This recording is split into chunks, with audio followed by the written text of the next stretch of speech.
Okay, as you can see, I'm on the main Google page. I'm going to go to calendar, and I'm going to click the 17th.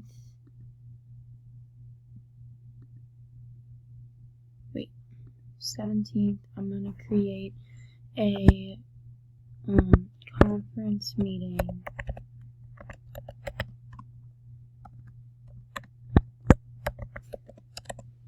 Okay, and then I'm gonna add a time.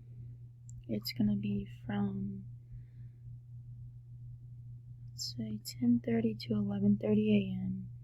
We're going to have a weekly reminder on Thursdays, and this is where you add guests. So you would add anybody that you want in this meeting call, and then you would join with Google Meet.